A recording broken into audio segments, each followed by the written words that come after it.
এই সাইডে আসেন, লাইভে ভাই এই সাইডে আসেন, স্যার এই সাইডে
সেফ না, ও মাথা ঠিক না, এটা আমার সেফ না স্যার, ও তো মাথা ঠিক না, তুলে দিয়ে গেছে।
কতটুকু করলো বা করলো না, এটা একটা সুপারভিশন দরকার।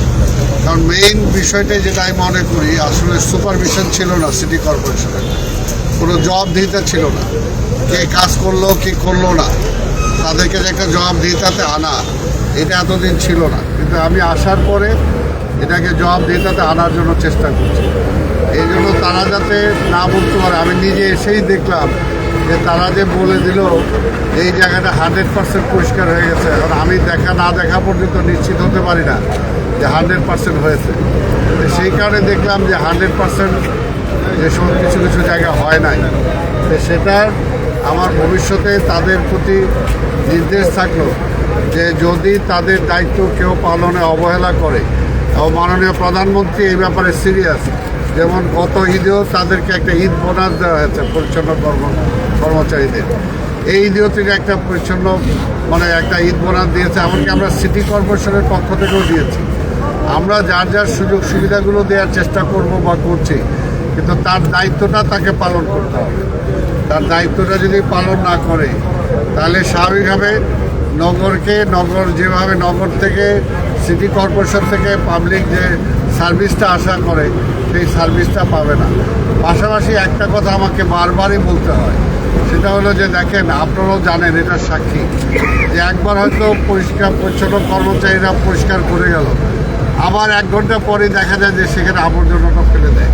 এর জন্য আমরা চেষ্টা করবো এবার যে একটা টাইম দেওয়া আছে, বেঁধে দেওয়া আছে, তো আমরা ওই টাইমটা লিমিটটা বেঁধে দেওয়ার চেষ্টা করব আবার, যে এতটা থেকে এতটা পর্যন্ত আপনারা আবর্জনাটা ফেলবেন, এর আগে বা পরে আপনার আবর্জনাটা দয়া করে ফেলবেন, তাহলে সেটা আমাদের কর্মচারীরা নিয়ে যেতে পারবে না, তখন একটা সেখানে একটা আবর্জনা যুক্ত হবে। কাজে টাইমটা যদি আমরা জনগণও যদি ফলো করে, আমরাও যদি ফলো করি, তাহলে আমরা বিশ্বাস করি, যেটা আমি বলতেছি যে সময় পালে কিছুদিনের মধ্যেই ঢাকা শহরে চেহারা পাল্টে দেওয়া যাবে।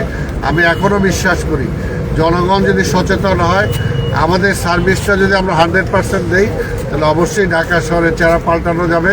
এবং মাননীয় প্রধানমন্ত্রী এই ব্যাপারে সিনসিয়ার, উনি চান যে একটা ক্লিন সিটি, একটা গ্রিন সিটি, এবং আমরা বিশ্বাস করি যে সেটা করতে পারবো। আমাদের সেকেন্ড শিফটের স্যার লক্ষ্য রাজনীতিটা শুরু এবং আমাদের রাত্র আবার 2টা থেকে আবার সেকেন্ড শিফটের কাজ শুরু হবে। আমি আশা করি যে ধরেন, আমি এর আগেও বলেছি যে গতকালকে ছিল আমাদের মানে 60% আমরা ক্লিন হয়ে কোরবানি হবে, ক্লিন হয়ে যাবে। আজকে ছিল 30%, 90% হয়ে যাবে, এবং আগামীকালকে ইনশাল্লাহ বাকি 10% হয়ে যাবে। এটা আমরা আশা করি। যদি কোথাও না হয়, তাহলে তাকে জবাবদিহিতার আওতায় আসতে হবে, এবং তাকে যে কোনো পানিশমেন্টের আওতায় আসতে হবে।